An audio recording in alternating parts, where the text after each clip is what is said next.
Inshallah, we're going to start. So we'll try to understand Surah Al-Alaq today. Okay? It's a very famous in the first Surah of Revelation. So we'll just go and start. The Surah starts with the word Iqra. Okay?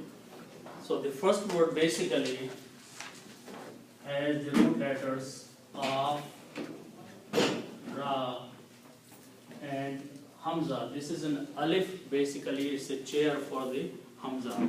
So Qara'a are the root letters, and generally the meaning is to recite. Some translators also translate as to read. Okay, but the meaning is, general meaning is recite, because when we use the word qira'at or qari, that's basically the recitation. So this means to recite. Okay.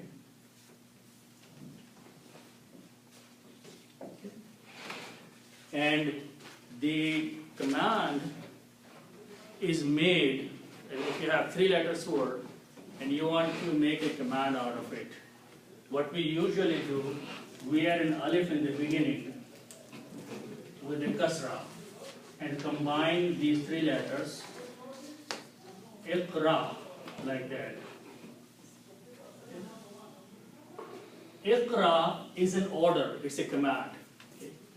And typically, if you have 3 letters, Fa, Ain and Lam, okay, if you put an alif in the beginning, it becomes If'al. That is the command, or that's the order. So this word Iqra is a command. It's a command. Historically, there is a command from Allah subhanahu wa ta'ala, and it's being revealed through Jibreel alayhi salam to Prophet sallallahu alaihi wasallam. So Prophet sallallahu alaihi wasallam is listening, Jibreel alayhi salam is speaking, and he's saying read or recite. So this is recite or read. Iqra. Okay. Now after that, the actual revelation starts. The revelation of the Quran starts after this word. So the word is basically a command and order saying recite. Okay. Now after that is the word that starts with these 3 letters, Alif, Sin and Mim. The meaning of these 3 letters is to give a name to someone, to assign a name. Okay? And when we combine these 3 letters, Ismun. Ismun basically means name.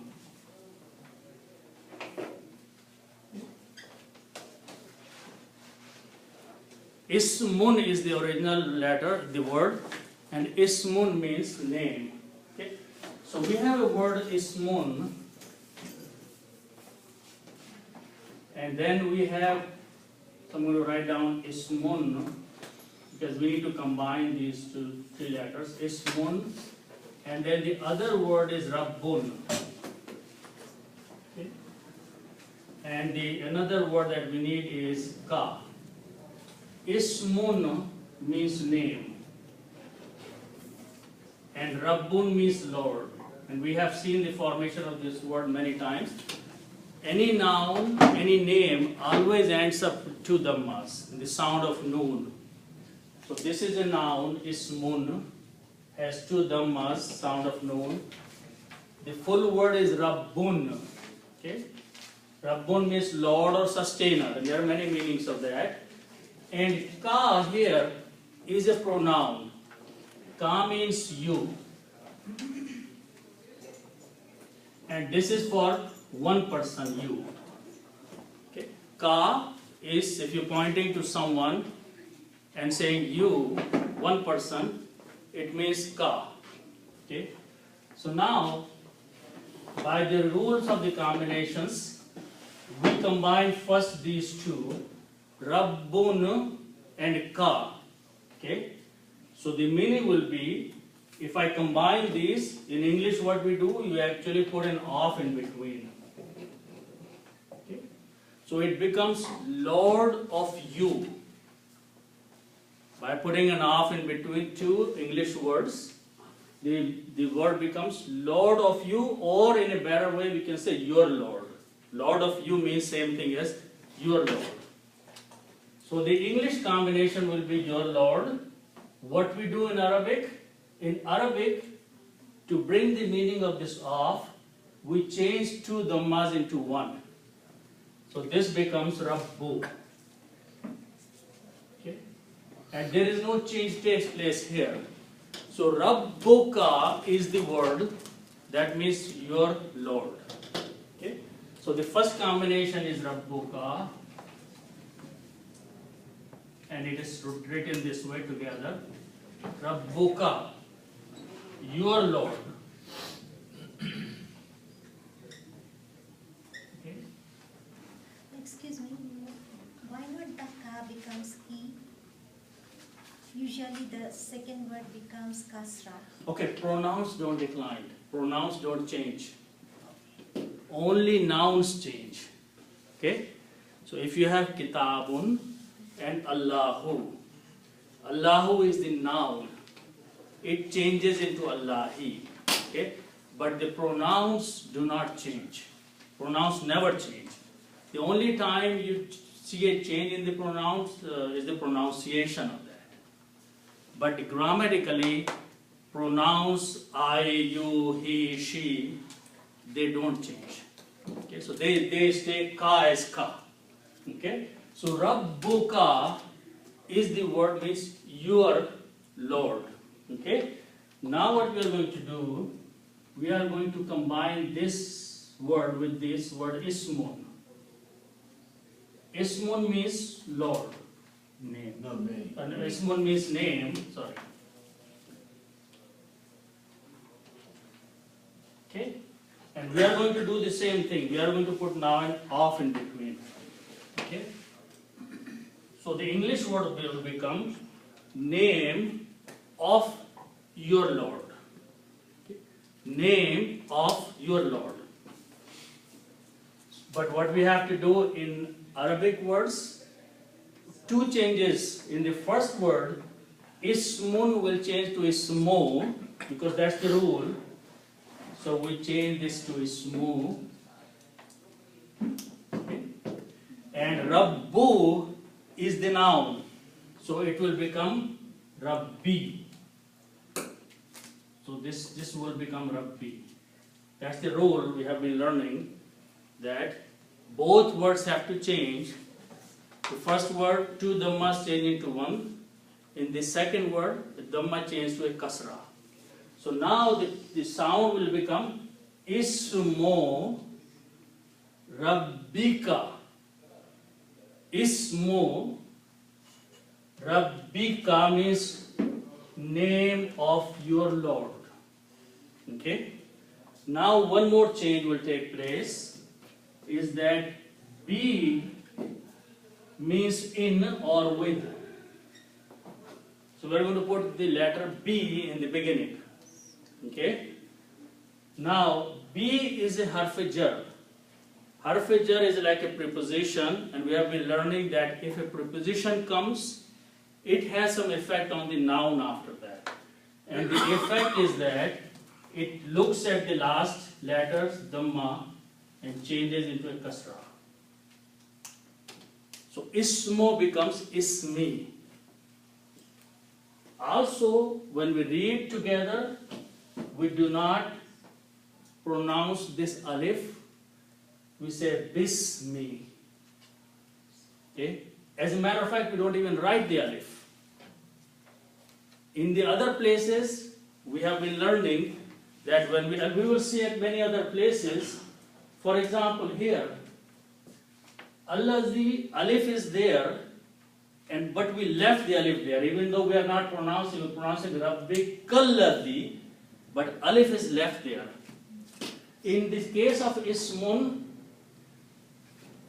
there are two ways. Here it is left, but in the some other places like Bismillah. Bismillah, alif is not written there. Okay? So here it is written. So in Bismillah, you put a ba here, and you don't write, so Bismillah. Okay?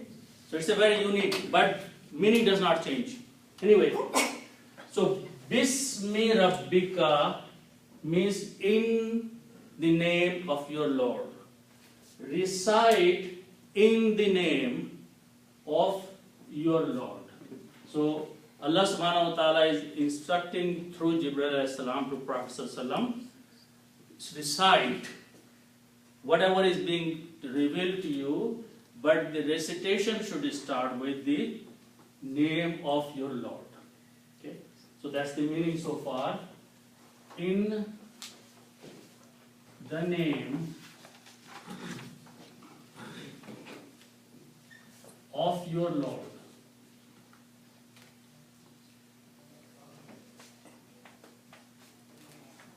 Okay, and remember that this is just one person being instructed here. Ka is for one person. So the first person who is being instructed is only one person, Prophet ﷺ.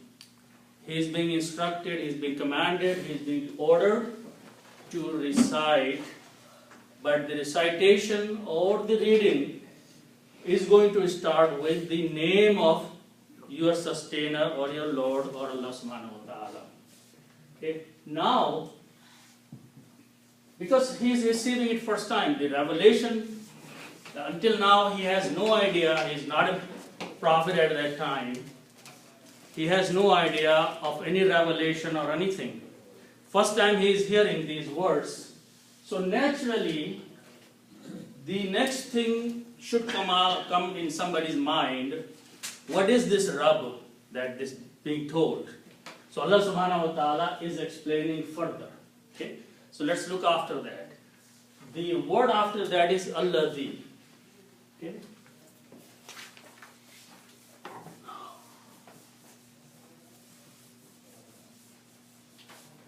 Okay, so the word starts with these letters, Lam, Dal, and Ya. Lazi. Lazi means he. Okay. And when you put Al before that, Al brings the meaning of the. So we are talking about someone who is the, he, but some special he. Because the brings the meaning of someone special. Okay? And that is pointing to the word Rabb. Allazi means he, but he is pointing to the word Rabb. Then after that are these letters Ha, La, and Qaf. Khalaqa, this means to create. Ha, La, and Qa, root letters means to create. Okay? And by the simplest rule of grammar, if you have Fa and in Lam, Fa'ala, to do. If you put 3 fathas, 1 on each letters, meaning becomes third person past tense. Fa'ala means he did. Okay? So to do the same thing, it becomes khalaqa. Khalaqa means he created. He created.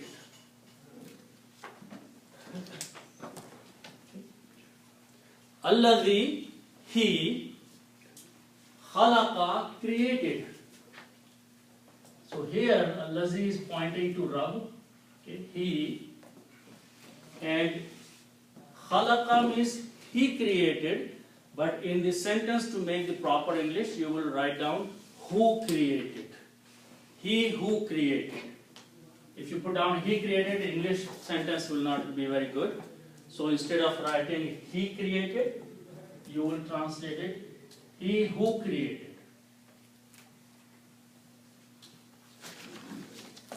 So read in the name of your Lord, he who created.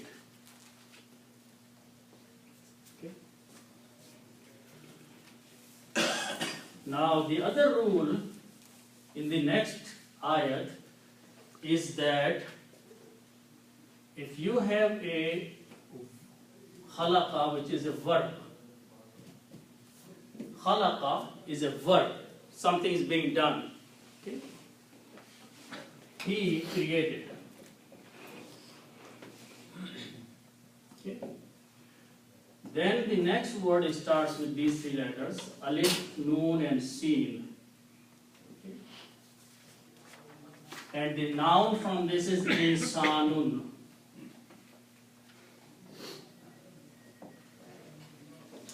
Insanun means man. Okay? Insanun means man. When you put al before that, the man. Al means the man. Okay? And al will remove one dhamma. So it becomes al insanu. Okay? When you read them together, it will become al insanu, the man. Okay? Now this word al insanu is a noun. Al insanu is a noun. The word before that is a verb. Khalaqa, he created. So creator is here, but the one who is being created is here. Okay? So this is the doer. Doer is called fa'il, the one who does something. And the one that some work is being done on is maf'ul or subject. So when fa'il and maf'ul, verb and noun, they come together in the combination, one thing happens. What actually happens is that the word here is al-insanu. Al-insanu changes to al-insana. That's the rule, that dhamma changes into a fatha. By itself is al-insanu. But this word is coming as somebody is working on it. And when someone is working on it, it is a maf'ul. Work is being done. Okay? So always remember, and we'll see many other times here, this rule is a very standard. When you have a doer and you have a subject that somebody is working on, then the state changes from dhamma to a fatha, al-insana, nasab. Rafa becomes nasab. You have a question? How come then khalaqa samawati? Why it becomes? Because samawati is actually samavata.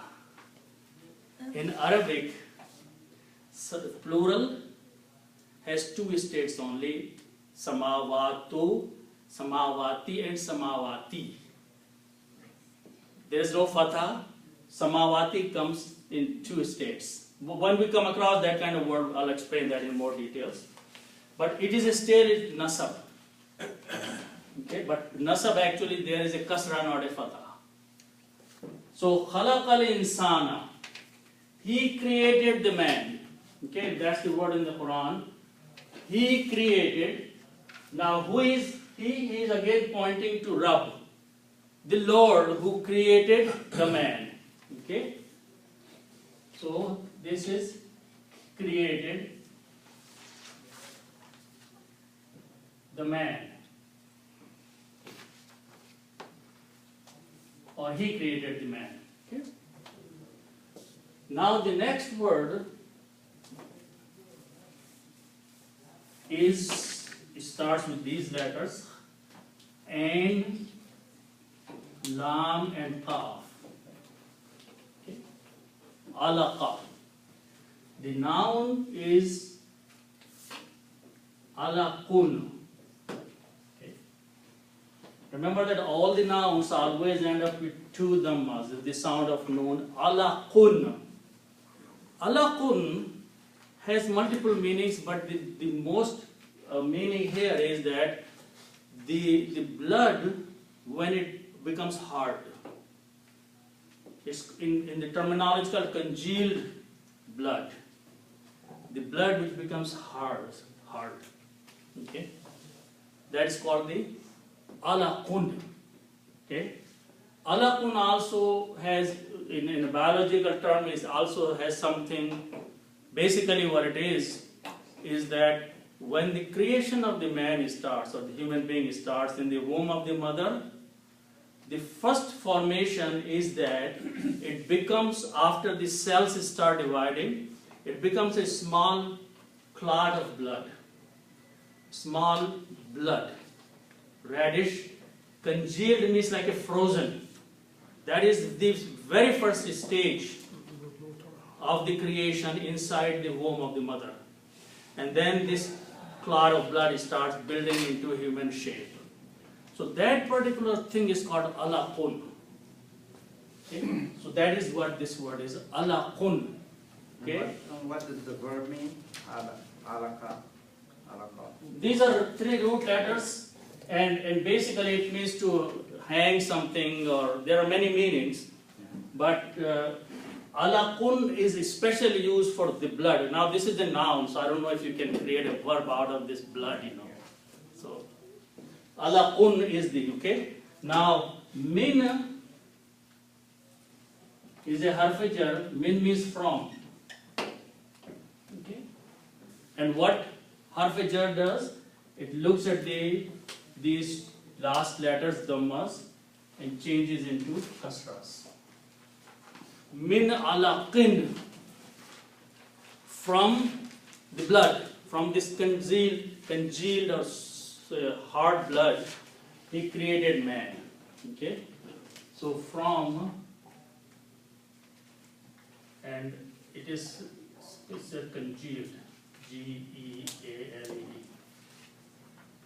congealed blood. सेटा खून की फुटकी से फटकी और लोथड़ा कहते हैं फटकी और लोथड़ा, same thing. Congealed blood. Okay? And when you stop, you say alaq. You don't pronounce alaqin because at the end of the ayah. Min alaq, from the congealed blood. He created man from that. That's the beginning of the creation in the womb of the mother. Okay? Then the next 2 words are same. Iqra, again say read or recite. Okay?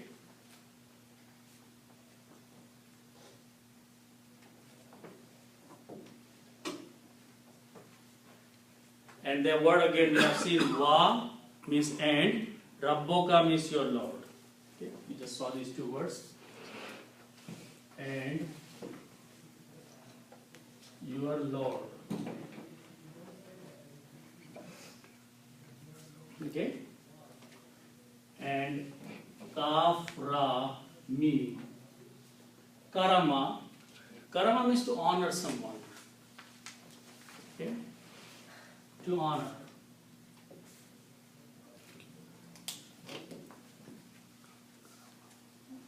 Okay? Now, if you have these words, for example, ha, sin, and noon, hasana. Hasana means to be good. Okay? If I put an alif in the beginning, ahsanun, this makes a superlative degree. Better. Hasan means good, ahsan means better. So in Arabic, in English we make comparative and superlative degrees. There are rules for that, like good, better, best. Okay? In Arabic, degree is made by putting an alif in the beginning. Ahsan means better. Hasan means good. Ahsan means better. Okay? So this Hasan and Ahsan. Hasanun or Ahsanun. So this means good. This means better.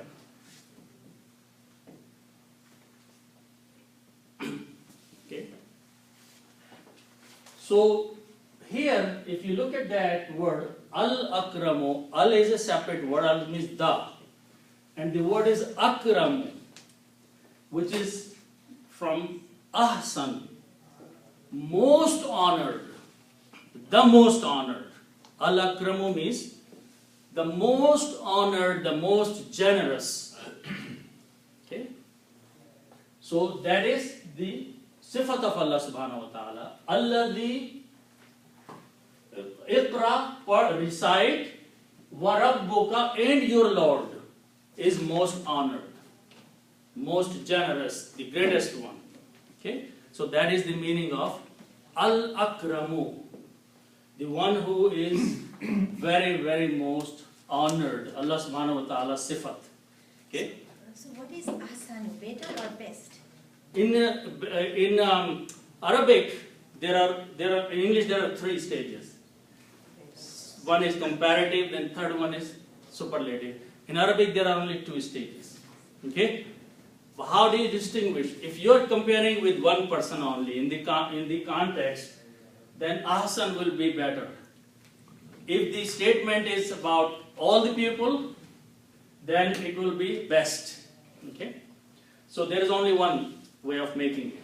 So al-akramu, because here it's Allah subhanahu wa ta'ala. So you will translate the most honored. Okay?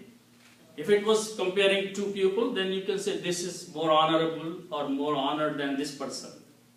But if it is only Allah subhanahu wa ta'ala, it's the most honored. So al-akramu, your Lord is the most honored. Okay? The most. Al means the. Okay? Most honored. Okay? And then the word after that in the next ayat is Allazi, he again. Okay? So that is one, he created and he is the most honored, and he also did one more favor, which is the next one, which is Allama bil qalam. Okay, so let's look at these words. Ain, lam, and mim. Alama means to know. Ilm or knowledge is alama, ain, lam, and mim. These are 3 letters. So when we have 3 letters, we say they belong to the group of the words fa'ala. Okay. We make a bigger word by adding something, and this time we are going to add a middle letter shadda on the middle letter. Fa'ala. Add another ayn there, it becomes 2 ayns and become fa'ala. So this will become allama. Middle letter twice, shadda. The meaning of this is to learn or to teach. Okay. Allama means to teach. And from this is ta'aleem. Ta'aleem is the teaching. Or muallim is the teacher. Okay. So difference between alama and allama is, alama means to learn something, to know something. Allama means to teach something. Okay? And when we put the 3 fathas on this one, becomes allama. Allama means he taught.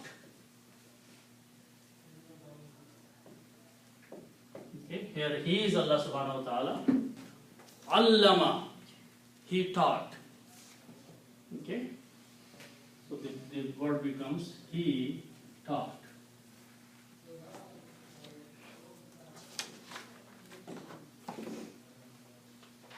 The third person past tense by putting 3 fathas.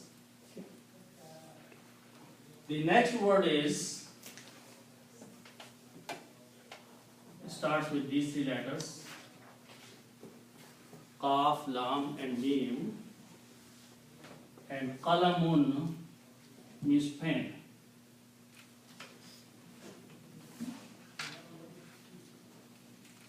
Qalamun means pen. Okay? And you put the al before that. Al means the pen. Okay? And when you put al, two dhammas change into one, it becomes al-qalamu. Al-qalamu means the pen. Okay? Now put a B before that. B means with.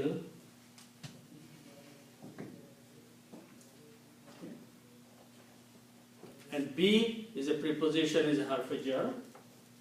What harf-jar does, it looks at the next noun, last letter, dhamma, changes into a kasra.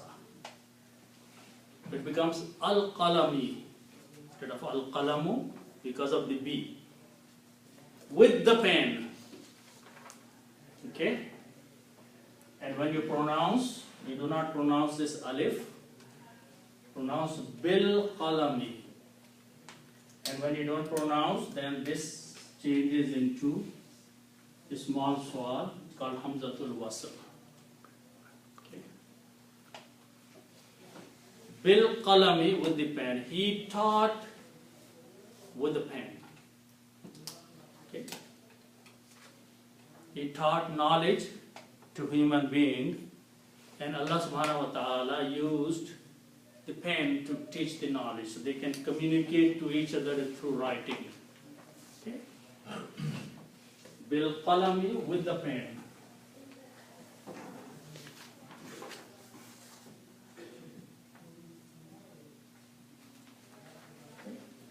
The word allazi, is that for emphasis or is it? Which one? Before This one? no, before. Allazi, yeah, he is the one who, so again, you can do the same thing. You can write down, he is the one who taught. Okay, so this one you can write down who in place of he. Okay, or he taught. So, okay. So he taught with the pen. Okay. Then the words are repeating here a lot. Then again the word allama comes. He taught. And again notice that actual word is al-insanu. Word start with insanun. We put al. It becomes al-insanu. Al-insanu is a noun and it is coming after the verb allama. So the rule is that insanu will change to insana. Just like khalaqa was a verb, allama is a verb. Al-insanu became al-insana because of the verb. Same thing will happen here. Al-insanu became al-insana. Allamal insana. He taught man. Okay? He taught man. Okay? Or the man. Okay? So he taught the man.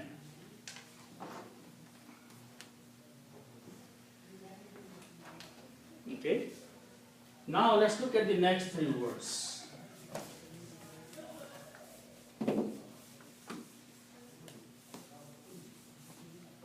Okay. So the going back, and lam mim, alama, we just saw that means to know. Okay.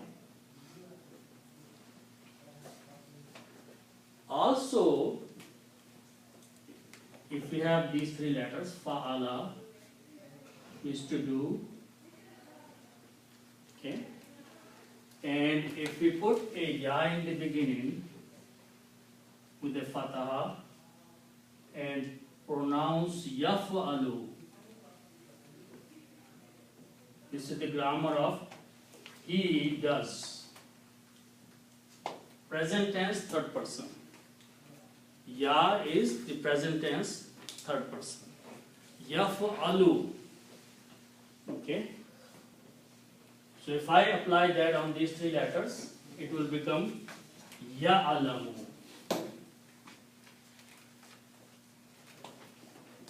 Ya'alamu. Okay. Just put a ya in the beginning and keep the same Arab. Ya'alamu means he knows.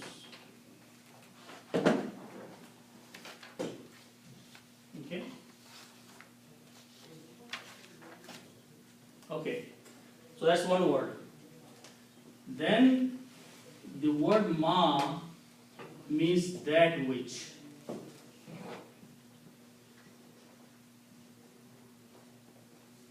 Ma means that which or whatever. Okay. Ma. Okay. Now after that there is this word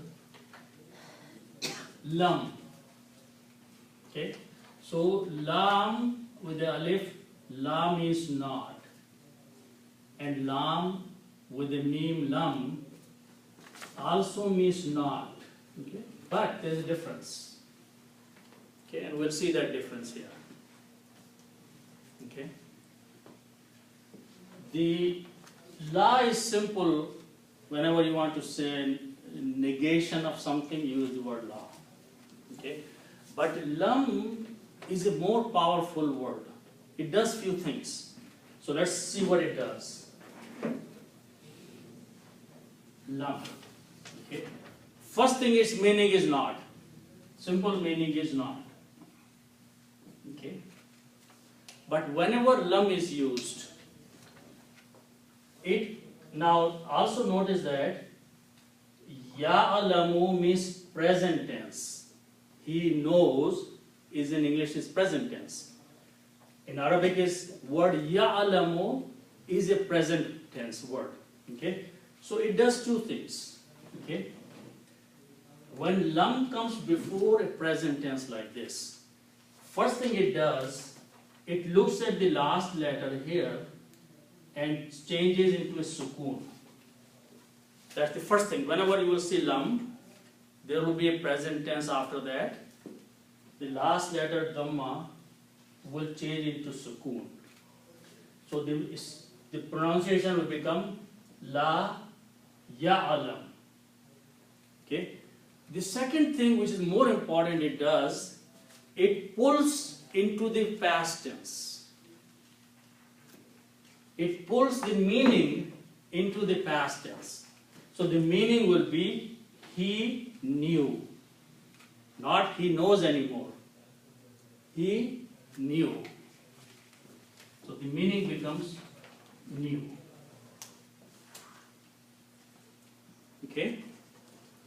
So proper English will be that which he did not know. If you combine these, not knew is actually did not know. So malam yalam, all three of them together will be translated that which he did not know.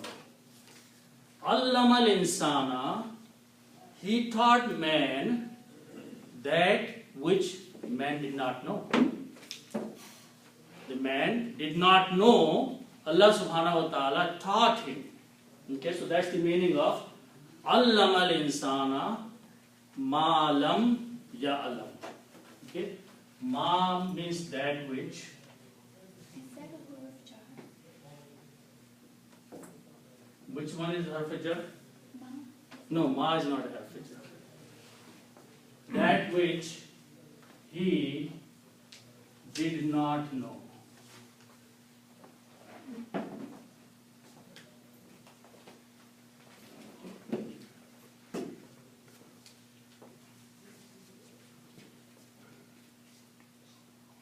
Okay. So this is another favor Allah subhanahu wa ta'ala did, that he taught him with the pen, and then he also taught him everything.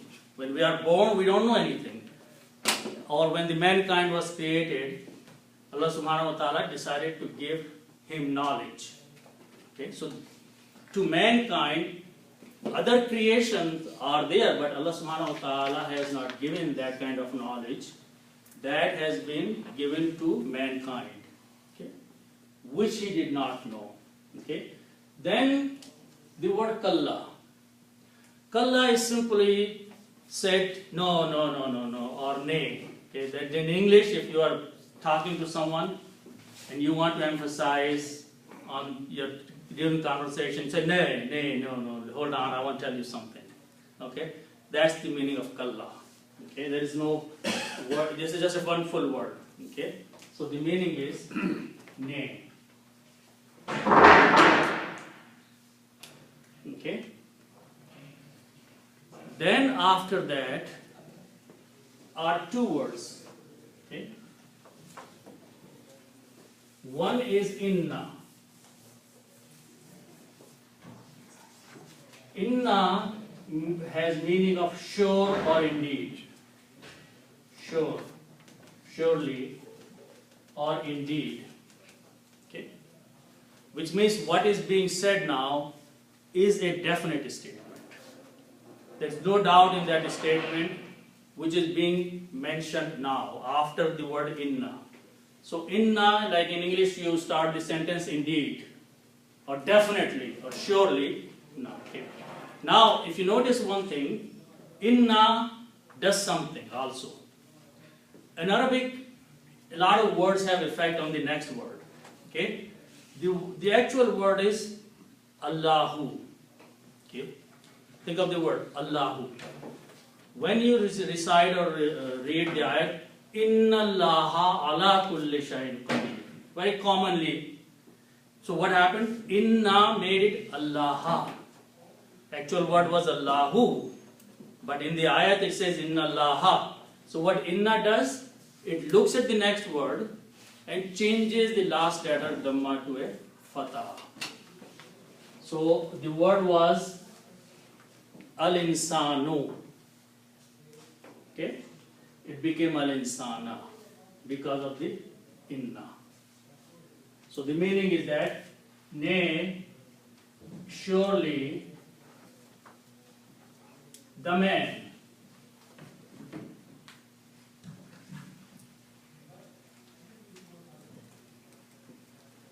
Okay. Okay. Now let's look at the next word. La is one word and yatgha is the other word. This word is made of two parts. La yatgha. La has total separate meaning. Okay. La with a fatha is called lam ta'keed. Lam ta'keed means whenever this lam comes with a fatha, it emphasizes the statement. Basically, it brings the same meaning, surely, definitely. Okay. So la means again, surely. Okay. So in one statement, Allah subhanahu wa ta'ala is using the surely, definitely twice. One with inna and second time with the la. So twice a statement is being stated by emphasis. Okay, la. Now this word ta, ghain and ya. Okay. This means to transgress. Okay. Transgress like sarkashi. Okay. Go beyond the bounds, go beyond the limits. That's the word transgression. The one who transgresses, it means he crosses his boundaries. Sarkash. Okay. Yes, Farsi. yes, sin. Okay. So that is the meaning of taqa. Okay. Okay.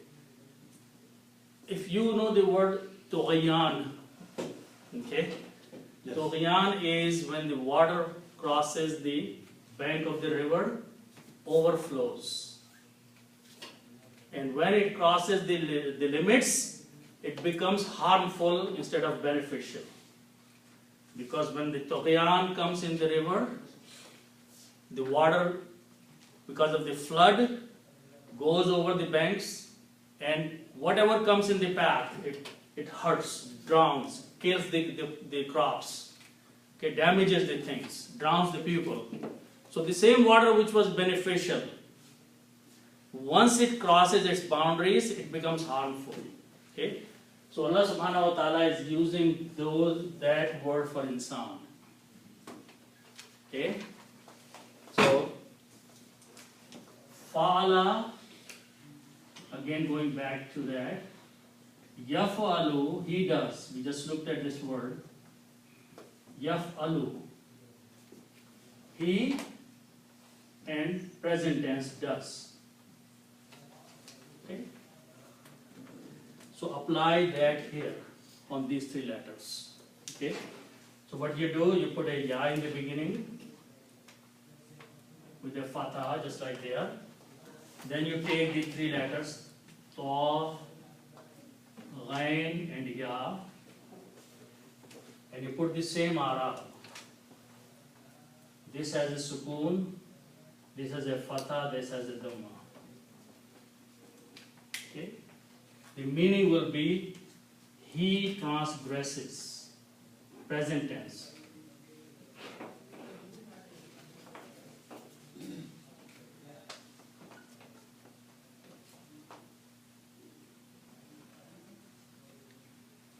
Okay, this is transgresses. Okay. He crosses the limits. Okay, crosses the bounds. Yat ghayu, like yaf'alu. Okay. Now, this ya with the dhamma is a mismatch. Okay. So the sound of this dhamma is not pronounced. So pronunciation will become yat gha. Ya is written. So this will become yat gha, like that. Yat. This little alif is the sound of this ghain. It's called alif al-maqsura, short alif. It's not pronounced long. Yat gha. Except that we are not pronouncing this last dhamma because it's a mismatch with the ya. The sound of ya is e. It has a dhamma sound of u. They don't go together. So we don't pronounce that. Pronounce yat gha. It's easy on the tongue. Can you explain the mismatch, please? Okay, so there are three letters, alif, ya and waw, right? The sound of the alif is fatha, the sound of the ya is kasra, the sound of waw is dhamma. Okay? So that's the way the pronunciation goes. If alif is there and fatha is there, it's same sound. This is mismatch here. Okay? Because this ya has the sound of e, but it has an u on it. Okay? So this is mismatch. Okay? So in order to make it, it's very hard to pronounce. Try to pronounce yat ghayu. Okay? So what we do, because ya is a weak letter and it has a mismatch, we adjust the sound to make it easy on the tongue. Yat gha. We don't pronounce this dhamma sound, so rest of the word will become yat gha. Okay? He transgresses. Definitely. La means surely. So Allah subhanahu wa ta'ala says that the mankind, Allah subhanahu wa ta'ala has given him all these things, but he is rebellious. He transgresses. Surely he transgresses.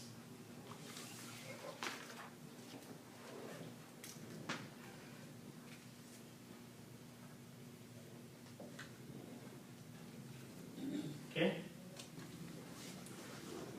Now, what he also does, ar-ra'ahu staghna.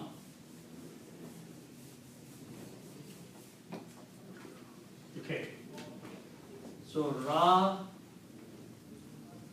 and alif and hamza. Ra, hamza and alif. Either way you can write down. Ra means to see. Araita lazi, raita ra means to see. Okay. And when we put three fathas like that, it becomes he did or he saw. When you put three fathas on fa'ala, it becomes the past tense. So Ra'a means he saw. An means that. So that he saw. That he saw. Okay. And who means him. He saw him. And him means himself. So he sees himself. The mankind looks at him and he sees something. He saw himself. Okay, so this means himself. Who means self or he himself? He saw himself.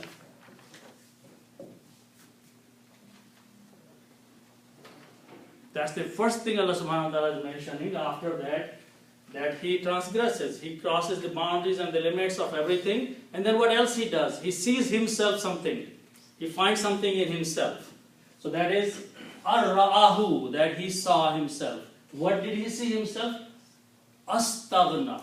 Okay, the actual word is istaghna. Let me explain that to you. So the root letters are Ghain, Noon and Ya. Okay. This means to be rich. Ghani is a rich person. Okay. Ghani is rich person. So this is the root letters. Okay. Now, if I put 3 letters in the beginning of this, Alif, Sin and Ta. Ista. Okay. And keep these 3 letters, Ghain, Noon and Ya. Okay. It becomes istaghna. When you pronounce this together, istaghna. What is the word ista is bringing the meaning? The meaning is becoming now to be self-sufficient.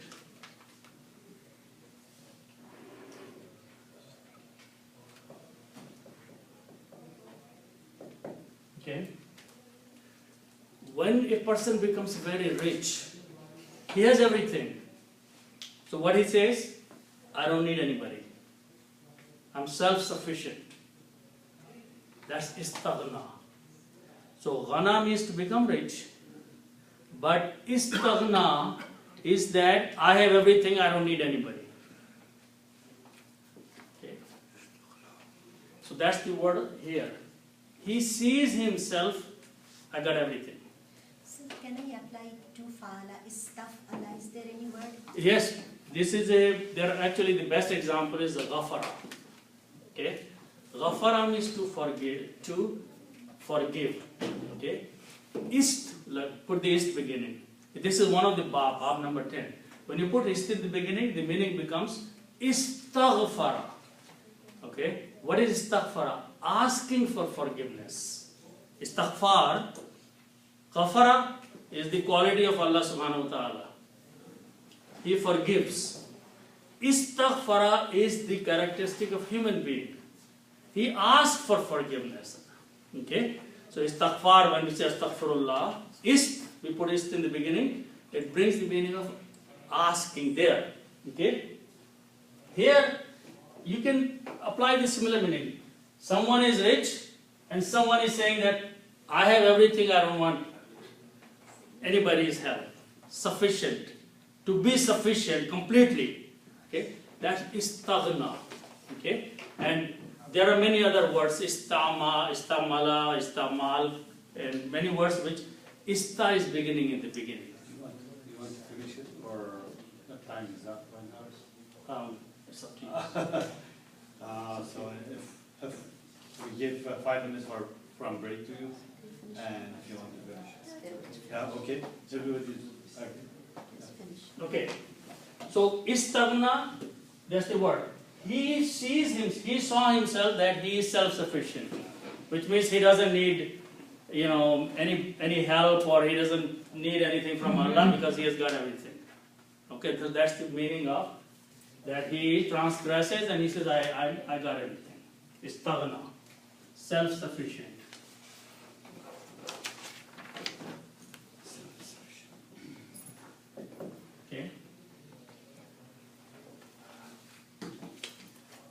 Okay. Lot of repetition of the words. Okay. Inna, again, surely, and ila rabbika. Okay.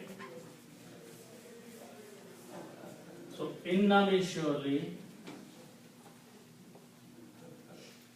and we know the word rabbun plus ka, and by the combination it became rabbuka, your Lord. Okay. Ila means to. Okay. Or toward. And ila is a harf-e-jar. Harf-e-jar will change this dhamma to a kasra. It has also happened there. So, ila rabbika means to your Lord. Indeed, surely to your Lord. To your Lord.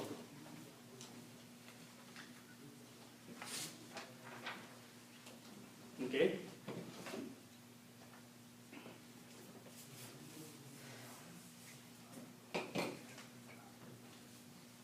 And these three letters, Raja'a, means to return.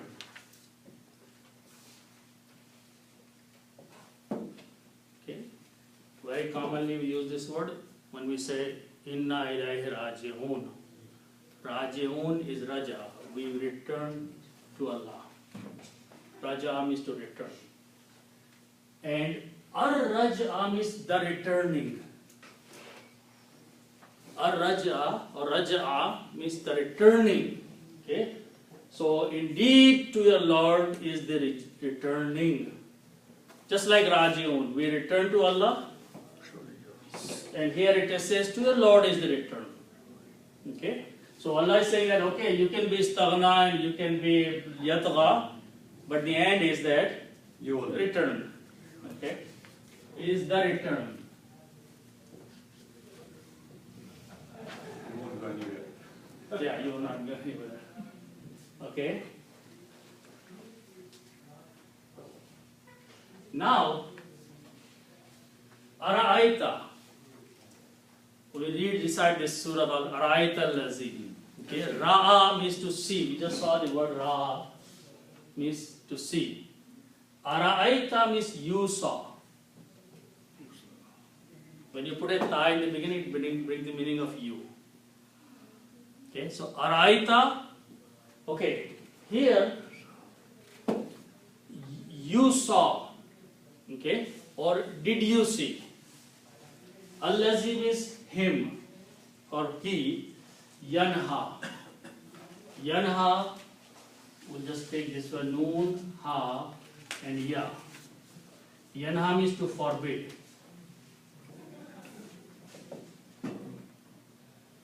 To stop someone from doing something. Nahi, or yanha, naha, yanha, to forbid.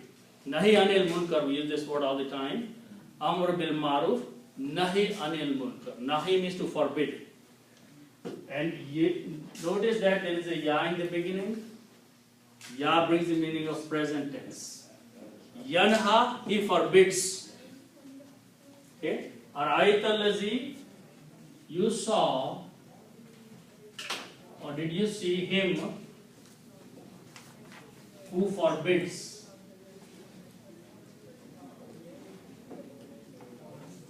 Ya in the beginning. Okay. And we just learned from the word yatgha that yaf'alu, this will have a dhamma but will come pronounced as in small alif. Yanha. Yatgha, yanha. Same rule. So have you seen the person who forbids? Forbids what? Abdan idha salla. Okay?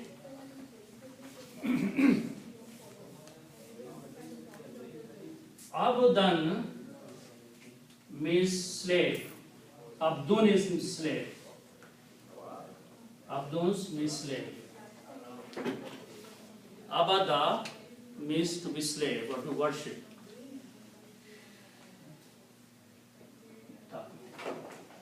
Abdun means slave. Okay? And Ida means when.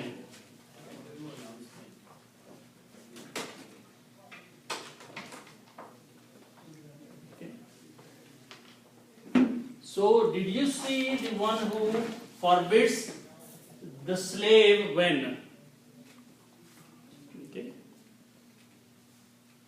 And I'm just going quickly because these words are known. Swad, Lam, Ya means to worship or to pray.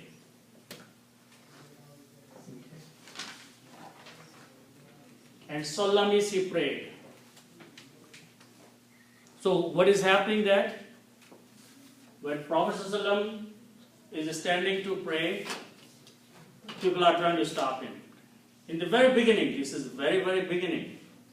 And I believe that this whole surah was not revealed at the same time. Only few ayats of these surahs were revealed the very first time. And at that time, Prophet ﷺ was not praying the way it is prayed now.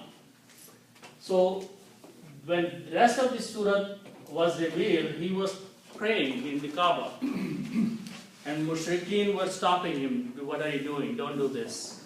Okay? So Yanaha, forbidding this slave of Allah, which is Abdun, but it is coming after Yanaha. When a verb and noun come together, noun becomes two fathahs. Okay? Ida Salah, when he prayed, or when he stood up to pray. Okay? So the ayat, the surah continues, but there are a few other things after that. But so the slave,